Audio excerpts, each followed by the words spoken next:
হিমেই মনে মনে ভাবে যিগৰাকী মাতৃ কুন্তি দেৱী সোণৰ পালেঙত হলেও টোপনি নাই, সেই মাতৃ আজি মাটিত পৰি আছে।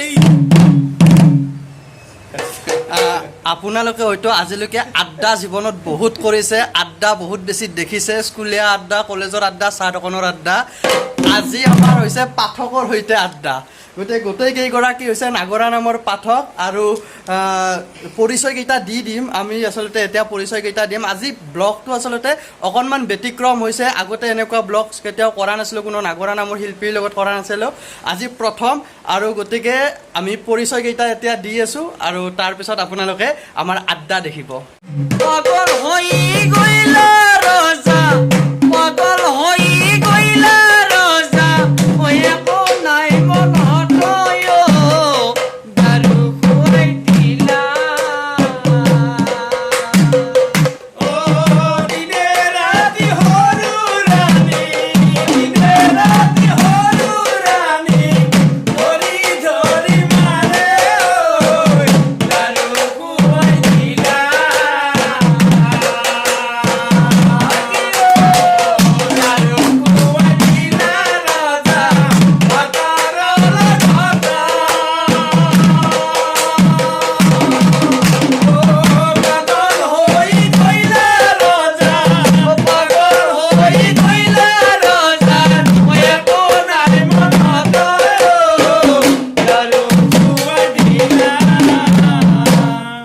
গতিকে আমি পৰিচয় জানিম তাৰ আগতে এটা কথা কৈ লৈছোঁ, যিহেতু পৰিৱেশটো আচলতে এটা আধ্যাত্মিক ভাৱৰ আড্ডা এইটো।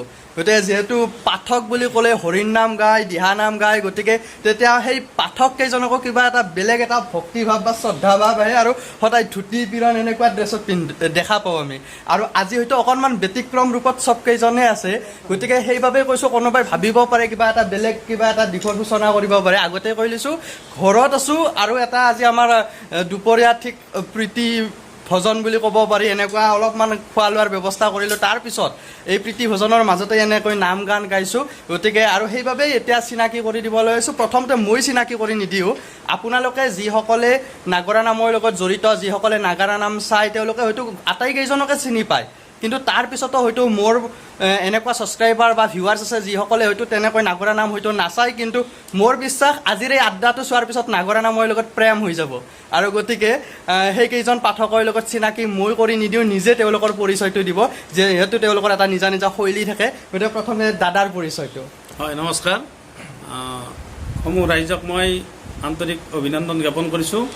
মোৰ নাম নিপন দত্ত কলিতা। হয়তো মোক বহুতে চিনিও পায় আৰু বহুতে হয়তো মোৰ লগত চিনাকি হোৱাৰ ময়ো সুবিধা পোৱা নাই। মই বৰ্তমান সদৌ অসম নাগা নাম সংঘৰ সম্পাদকৰ দায়িত্বত আছোঁ। মোৰ ঘৰ ৰঙিয়াৰ অন্তৰ্গত পিতাম্বৰ হাটবজালি গাঁৱত। দাদাই কিমান বছৰমানৰ পৰা নাগৰা নাম পৰিৱেশন কৰিলে? মই আজিৰ পৰা প্ৰায় 12-13 বছৰ আগৰ পৰা মই নাগা নামৰ লগত ওতঃপ্ৰোতভাৱে জড়িত হৈ আছোঁ আৰু আশা ৰাখিছোঁ যেতিয়ালৈ শৰীৰ সুস্থ থাকে, প্ৰভু ভগৱন্তক প্ৰাৰ্থনা জনাইছোঁ, যেতিয়ালৈ শৰীৰ সুস্থ ৰাখে প্ৰভুই, তেতিয়ালৈ যাতে নাগা নামৰ মাজতে জীয়াই থাকিব পাৰোঁ।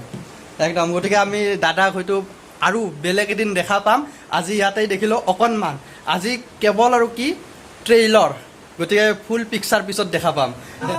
ৰ'বক ইমানতে চিনাকি পৰ্ব শেষ হোৱা নাই। আৰু 3গৰাকীকৈ পাঠক আছে, যাক আমি 3গৰাকীক চিনাকি কৰি দিম। কিন্তু 3গৰাকীক চিনাকি কৰি দিয়াৰ প্ৰাক মুহূৰ্তত অকণমান আহক নাগৰা নাম শুনিলেও তাৰপিছত চিনাকি হ'ম আৰু 3গৰাকী পাঠকৰ সৈতে।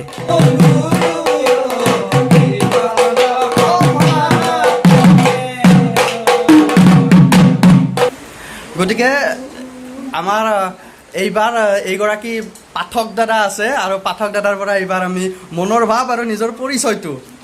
হয়, নমস্কাৰ। মোৰ নাম শ্ৰী প্ৰণৱ ডেকা। মোৰ কাৰণে আজি এটা বৰ বিশেষ দিন। আজি মোৰ ঘৰত পদ ধৰি দিছে মোৰ শ্ৰদ্ধা দাদা তথা সদৌ অসম নাগা নাম সংঘৰ সম্পাদক নিপন দত্ত কলিতা দাদা। লগতে আহিছে মোৰ বন্ধুবৰ্গ নিখিল শৰ্মা আৰু পুলক বৈশ্য। সকলোৱে আজি মোৰ ঘৰত আহিল, সকলোৱে মিলি অলপ প্ৰীতি ভোজন কৰিলোঁ। লগতে অলপমান যিহেতু বহুদিন নাগা নামৰ পৰা আমি আঁতৰি আছোঁ, কৰোণা মহামাৰীৰ কাৰণে অলপমান জাষ্ট আমি চেষ্টা কৰিছোঁ। লগতে বহুত ভাল লগা ল'ৰা এজন, কথা পতা বহুত খুব সুন্দৰ, গোটেইখিনিতে তেওঁ এক্সপাৰ্ট। গতিকে তেওঁকো আমাৰ ঘৰত অহাৰ বাবে মই তেওঁক ধন্যবাদ জ্ঞাপন কৰিছোঁ। আৰু আটাইকেইজন বন্ধুকে মই শুভেচ্ছা জনাইছোঁ। সকলোৱে ভালে ভালে থাকক, সেয়ে মোৰ ফালৰ পৰা সকলোকে মই সেৱাৰ লগতে শুভেচ্ছা জ্ঞাপন কৰিছোঁ। নমস্কাৰ। গতিকে দাদাক বহুত বহুত ধন্যবাদ জ্ঞাপন কৰিছোঁ। আৰু আচলতে চাৰ্টটো ঢিলা হৈ আছিল, টান হৈ গ'ল, ফুলি উঠিলোঁ, প্ৰশংসা। গতিকে প্ৰশংসাটো মেইন বস্তু। গতিকে যিয়ে নহওক, আৰু আচলতে নিখিল দাৰ লগত অন্য এজন পাঠক নিখিল দাৰ লগত চিনাকি কৰি দিলেই, আৰু নিখিল দা আৰু পুলকক হয়তো চিনাকি কৰি দিয়াৰ প্ৰয়োজন নাই, যুৱ পাঠক।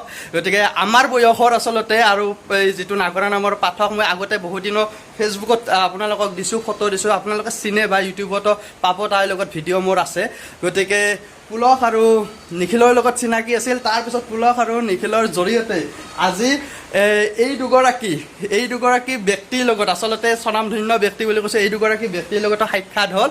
গতিকে এতিয়া আৰু নাগৰা নামৰ অনুষ্ঠান থাকিলে অভাৱ নাই আৰু, তাৰমানে কি ইমান কেইগৰাকী একেলগে পাইছোঁ পাঠক, য'ত এজন পাবলৈ দিগদাৰ, ইয়াত একেলগে 4গৰাকী পাইছোঁ।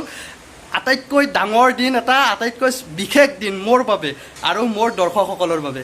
গতিকে সকলোকে ধন্যবাদ জ্ঞাপন কৰিছোঁ। আৰু আমাৰ যি এই অনুষ্ঠান, আজি এই অনুষ্ঠানটো আপোনালোকে উপভোগ কৰি থাকক।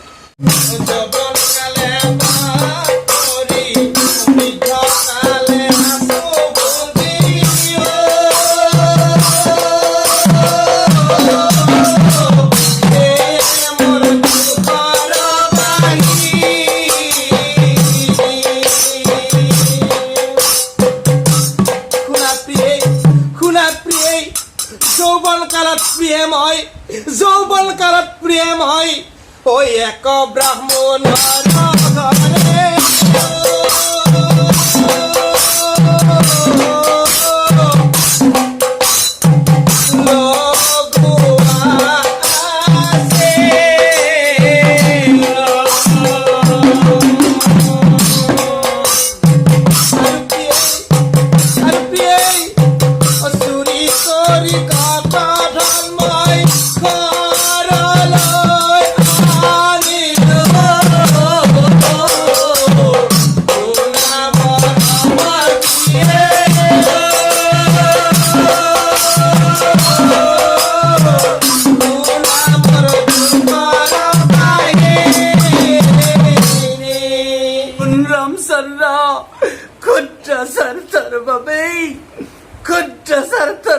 তই মোৰ স্বামীক অন্যায়ভাৱে নিধন কৰিলি, ময়ো তোক অভিশাপ দিলো, তোৰ সেই স্বাৰ্থ কোনোদিনে সম্পূৰ্ণ নহ'ব। সীতাক উদ্ধাৰ কৰিও তই শান্তি নাপাবি, সেই সীতাক উদ্ধাৰ কৰিও তই শান্তি পাৰিবি। ঐ শিবুলি তাৰাই ৰামক ঐ অভিশাপ দিলা, পিতৃৰ শোকে অংগ